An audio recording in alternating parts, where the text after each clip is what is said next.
இன்னைக்கு பார்த்தீங்கன்னா, Sunday, leave, holiday எது வேணா சொல்லலாம். ஸோ, நாளைக்கு வந்து பார்த்தீங்கன்னா, எப்பயும் போல மண்டே ஸ்டார்ட் ஆயிரும். ஸோ, வரப்போற அந்த 5 நாளு 6ஆம் தேதியிலிருந்து 10ஆம் தேதி முடிய நம்ம மார்க்கெட் வந்து என்ன ரியாக்ஷன் குடுக்க போது?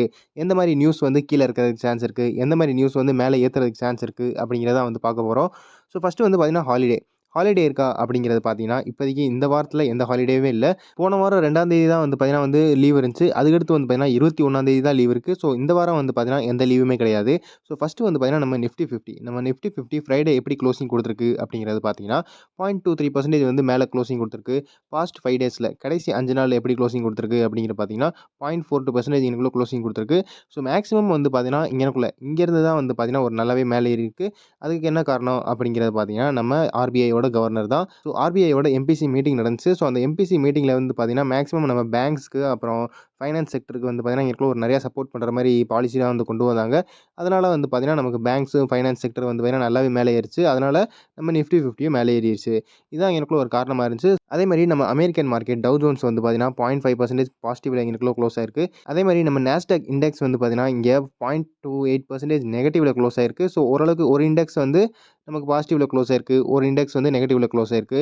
அடுத்து நம்ம நிஃப்டி 50 வந்து பார்த்தீங்கன்னா, இங்கனக்குள்ள பார்த்தோம் பாஸ்ட் 5 டேஸ்ல இவ்வளோ க்ளோஸ் ஆயிருக்கு. பட் நம்ம எவ்வளோ க்ளோஸ் ஆயிருக்கு? பாயிண்ட் வந்து பார்த்தீங்கன்னா, 24,894ல க்ளோஸ் ஆயிருக்கு.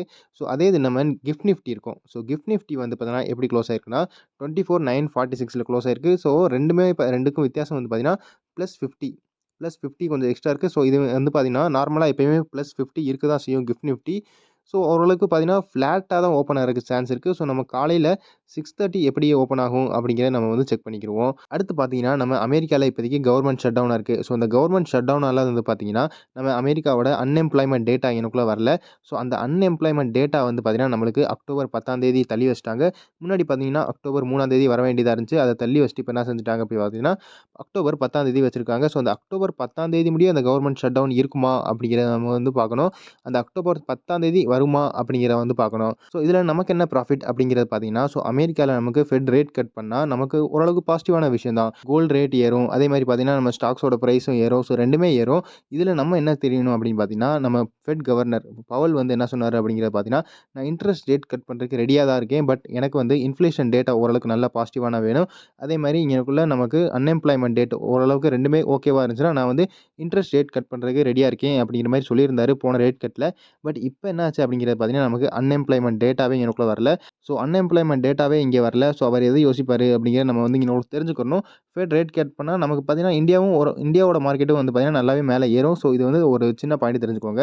அடுத்து பார்த்தீங்கன்னா, ரொம்ப ரொம்ப முக்கியமான பாயிண்ட் இப்போதைக்கு குவார்ட்டர்லி ரிசல்ட்டோட சீசன் வந்து ஆரம்பிச்சிருச்சு. ஸோ, குவார்ட்டர் 2ல வந்து பார்த்தீங்கன்னா, நமக்கு ஸ்டார்ட்டிங்லேயும் ஐடி செக்டரோட ரிசல்ட் தான் இப்போதைக்கு ரொம்ப ரொம்ப முக்கியமா இருக்கும். ஏன்னா, ஐடி செக்டர்ல வந்து பார்த்தீங்கன்னா, வந்து ரொம்ப ரொம்ப இங்கனக்குள்ள டேமேஜ் ஆச்சு இந்த குவார்ட்டர் 2ல. குவார்ட்டர் 2ல ரொம்ப டேமேஜ் ஆனதே வந்து பார்த்தீங்கன்னா, நம்ம ஐடி செக்டர் தான். ஸோ, ஃபர்ஸ்ட்டு டிசிஎஸோட ரிசல்ட் இப்போதைக்கு வரப்போகுது. ஸோ, டிசிஎஸோட ரிசல்ட் எப்போ வருது அப்படிங்கிறது பார்த்தீங்கன்னா, அக்டோபர் 9ஆம் தேதி வருது. அக்டோபர் 9ஆம் தேதி வந்து பார்த்தீங்கன்னா, நமக்கு அது தர்ஸ்டே. ஸோ, தர்ஸ்டே வந்து பார்த்தீங்கன்னா, ரிசல்ட் வந்துரும். அதோட ரியாக்ஷன் வந்து பார்த்தீங்கன்னா, நமக்கு ஃப்ரைடே இங்கனக்குள்ள தெரிஞ்சிரும். ஸோ, ஃப்ரைடே இங்கனக்குள்ள ரியாக்ஷன் தெரியுறது தான் வந்து பெரிய மேட்ரு. ஏன் அப்படின்னு பார்த்தீங்கன்னா, ஸோ, டிசிஎஸ் தான் இப்போதைக்கு ஃபர்ஸ்ட்டு ரிசல்ட் காமிக்க போறாங்க. அந்த ஃபர்ஸ்ட்டு ரிசல்ட்டால என்ன ஆகும் அப்படிங்கிறது பார்த்தீங்கன்னா, மத்த ஐடி கம்பெனியும் இங்கனக்குள்ள அவங்களோட ரியாக்ஷன் காமிக்கும். ஸோ, அவங்க ரியாக்ஷன பார்த்து மத்த ஐடி கம்பெனியும் ஓரளவுக்கு தெரிஞ்சுக்கிருவாங்க. அதாவது இன்வெஸ்டர் தெரிஞ்சுக்கிருவாங்க. அடுத்த ஐடி கம்பெனிலயும் வந்து ஓரளவுக்கு இந்த மாரி தான் பெர்ஃபார்மன்ஸ் குடுக்க போகுது. ஸோ, நல்லா டவுனா பெர்ஃபார்மன்ஸ் குடுத்துச்சுன்னா, மத்த ஐடி கம்பெனியும் நல்லா டவுனா பெர்ஃபார்மன்ஸ் குடுப்பாங்க. ஸோ, ஓரளவுக்கு நல்லா பாசிட்டிவான பெர்ஃபார்மன்ஸ் குடுத்துச்சுன்னா, ஓரளவுக்கு மத்த கம்பெனியும் நல்லா பாசிட்டிவான பெர்ஃபார்மன்ஸ் குடுப்பாங்க அப்படிங்கிற ஒரு மாரி ஒரு நம்பிக்கை வரும். ஸோ, இது வந்து பார்த்தீங்கன்னா, கேரண்டி கிடையாது. ஒரு சில கம்பெனி வந்து நல்லா பாசிட்டிவா காமிக்கும். ஒரு சில கம்பெனி நல்லா பாசிட்டிவா காமிக்காது.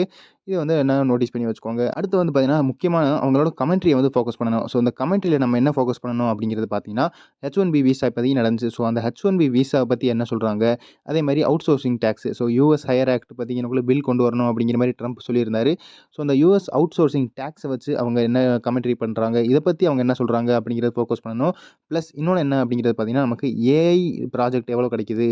ஏஐ ரிலேட்டட் ப்ராஜெக்ட் எவ்வளோ கிடைச்சிருக்கு? அப்படிங்கிறத நம்ம தனியா அத வந்து ஃபோக்கஸ் பண்ணணும். டிசிஎஸோடது. அதே மாரி மத்த ஐடி கம்பெனியோட ரிசல்ட் வந்துச்சா, அத வந்து தனியா வந்து ஃபோக்கஸ் பண்ணி வச்சுக்கணும். ஸோ, இது பார்த்தீங்கன்னா ரொம்ப ரொம்ப முக்கியமானது.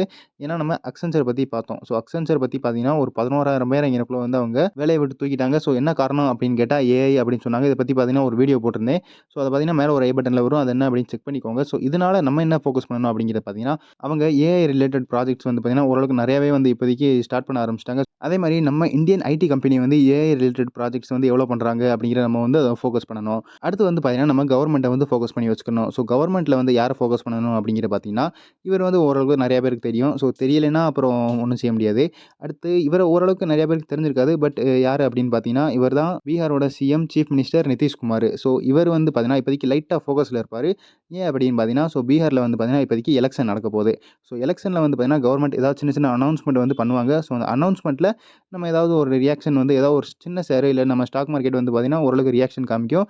பிளஸ் ரிசல்ட்ல நல்ல பாசிட்டிவான ரிசல்ட் வந்துச்சுன்னா, அதுவும் வந்து ஓரளவுக்கு நல்லாவே இங்கனக்குள்ள ரியாக்ஷன் காமிக்கும். ஸோ இத வந்து தெரிஞ்சு வச்சுக்கோங்க. அடுத்து வந்து பார்த்தீங்கன்னா, செபி. ஸோ செபி வந்து பார்த்தீங்கன்னா, இப்போதைக்கு லைட்டா வீக்லி எக்ஸ்பைரி வச்சு கொஞ்சம் எனக்குள்ள ஃபோக்கஸ்ல இருக்காங்க. ஸோ இந்த ஃபோக்கஸ்ல வந்து பார்த்தீங்கன்னா, பேன் பண்ணுவாங்களா இல்லையா அப்படிங்கிற ஒரு பெரிய டவுட் இருக்கும். அதில வந்து பார்த்தீங்கன்னா, நமக்கு கன்சல்டேஷன் பேப்பர் கூடிய சீக்கிரத்தில கொண்டு வருவோம் அப்படிங்கிற மாரி சொல்லியிருக்காங்க. ஸோ அது எப்போ கொண்டு வருவாங்க அப்படிங்கிற நம்ம வந்து ஃபோக்கஸ் பண்ணணும். ஸோ அந்த கன்சல்டேஷன் பேப்பர் கொண்டு வந்து பேன் ஆயிருச்சுன்னா வீக்லி எக்ஸ்பைரி என்ன நடக்கும் அப்படிங்கிறது பார்த்தீங்கன்னா, ஸோ பிஎஸ்சி ஷேர் வந்து கீழ விழுக ஆரம்பிச்சுரும். ஏஞ்சல் ஒன்னோட ஷேர் வந்து கீழ விழுக ஆரம்பிச்சுரும். அதேமாரி Nifty capital markets. So capital markets related எந்த ஸ்டாக்ஸா இருந்தாலும் வந்து பார்த்தீங்கன்னா, கீழ விழுக ஆரம்பிச்சுரும். பிளஸ் குரோவோட ஐபிஓ வேற வரப்போகுது. ஸோ அந்த குரோவோட ஐபிஓவோட லிஸ்டிங் கெயினும் பார்த்தீங்கன்னா, ஓரளவுக்கு லைட்டாவே ஓரளவுக்கு டேமேஜ் ஆகுறதுக்கு சான்ஸ் இருக்கு. அடுத்து பார்த்தீங்கன்னா, நம்ம Zerodha வந்து இங்கனக்குள்ள நம்ம ஒரு வீடியோ போட்டிருந்தோம். இத பத்தி மேல ஒரு ஐ பட்டன்ல வரும். என்ன வீடியோ போட்டிருந்தோம் அப்படின்னு பார்த்தீங்கன்னா, அவங்க வந்து சார்ஜஸ் ஏத்துறதுக்கு சான்ஸ் இருக்கு அப்படிங்கிற மாரி சொல்லியிருந்தாங்க. அதாவது என்ன சொல்லிட்டாங்க அப்படின்னு பார்த்தீங்கன்னா, வீக்லி எக்ஸ்பைரி இங்க பேன் ஆயிருச்சுன்னா அவ்வளோதான். நாங்க வந்து சார்ஜ் ஏத்துறதுக்கு ரெடியா இருக்கோம் அப்படிங்கிற மாரி சொல்லியிருந்தாங்க. Equity delivery செக்மெண்ட்ல. ஸோ இது ஒரு சின்ன பாயிண்ட் இங்கனக்குள்ள தெரிஞ்சு வச்சுக்கோங்க. அடுத்து பார்த்தீங்கன்னா, எஃப்ஐஐடிஐ. ஸோ அவங்க எப்படி வித்திருக்காங்க? யார் அதிகமா வித்திருக்கா? அப்படிங்கிறத பார்த்தீங்கன்னா, எஃப்ஐஐ தான் அதிகமா வித்திருக்காங்க. ஸோ எஃப்ஐஐ பார்த்துக்கோங்க. எஃப்ஐஐ வந்து பார்த்தீங்கன்னா, நம்ம ஃபாரின் இன்ஸ்டிடியூஷனல் இன்வெஸ்டர் அப்படின்னு சொல்லுவோம். ஸோ அவங்க செப்டம்பர் மாசம் ஃபுல் மந்த். அதே மாரி இங்க பார்த்தீங்கன்னா, ஆகஸ்ட் மாசம் ஃபுல் மந்த் எப்படி வித்திருக்காங்க அப்படிங்கிறது பார்த்தீங்கன்னா, 35,301 கோடி வந்து பார்த்தீங்கன்னா, செப்டம்பர் மாசத்துல வித்திருக்காங்க. ஆகஸ்ட் மாசத்துல வந்து பார்த்தீங்கன்னா, 46,902 கோடி வித்திருக்காங்க. அதே மாரி ஜூலை மாசத்தோடது பார்த்துக்கோங்க. 47,666 கோடி. அப்புறம் வாங்கினதெல்லாம் பார்த்துக்கோங்க. ஸோ ஜூன் மாசம் அதுக்கு முன்னாடிலாம் பார்த்தீங்கன்னா, 7,000, 11,000, 2,000 தான் வாங்கியிருக்காங்க. அதுக்கு முன்னாடிலாம். பட் நம்ம டிஐஐ எப்படி வாங்கியிருக்காங்க அப்படிங்கிறது பார்த்தீங்கன்னா, ஸோ ஓரளவுக்கு நெறையா தான் வாங்கியிருக்காங்க. டிஐஐ வந்து பார்த்தீங்கன்னா, செப்டம்பர் மாசத்துல 65,300. இவங்க எவ்வளோ வித்திருக்காங்க? 35,000 தான் வித்திருக்காங்க. பட் நம்ம டபுள் கணக்குல டபுள விட ஓரளவுக்கு லைட்டா வந்து இங்கனக்குள்ள வாங்கியிருக்கோம். டிஐஐ அதாவது டொமஸ்டிக் இன்ஸ்டிடியூஷனல் இன்வெஸ்டர். ஆகஸ்ட்ல வந்து பார்த்தீங்கன்னா, 94,000 கோடி. 94,000 கோடி கிட்ட வாங்கியிருக்காங்க. மேக்ஸிமம் வந்து பார்த்தீங்கன்னா, மியூச்சுவல் ஃபண்ட் தான் இருப்பாங்க. இங்க பார்த்தீங்கன்னா, டபுள் ஆயிருச்சு. ஆகஸ்ட் மாசத்துல வந்து டபுளா வாங்கியிருக்காங்க. ஜூலை மாசத்துல வந்து பார்த்தீங்கன்னா, 60,939 கோடி கிட்ட வாங்கியிருக்காங்க.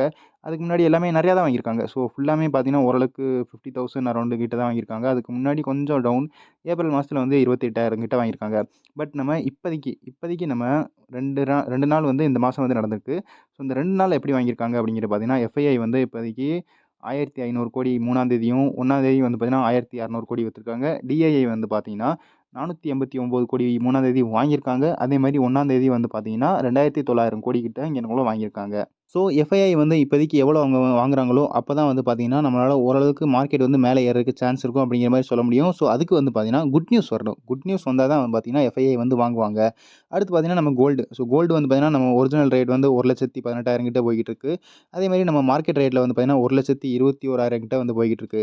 அடுத்து பார்த்தீங்கன்னா, இது எல்லாத்துக்கும் காரணம் வந்து நம்ம ட்ரம்ப் தான். ஸோ ட்ரம்ப்பால தான் பார்த்தீங்கன்னா, ஓரளவுக்கு நல்லாவே மேலே ஏறியிருக்கு. ஸோ ட்ரம்ப்க்கு பார்த்தீங்கன்னா, எல்லாரும் நன்றி சொல்லிறலாம். தேங்க்ஸ் ட்ரம்ப் அப்படிங்கிற மாரி சொல்லிறலாம்.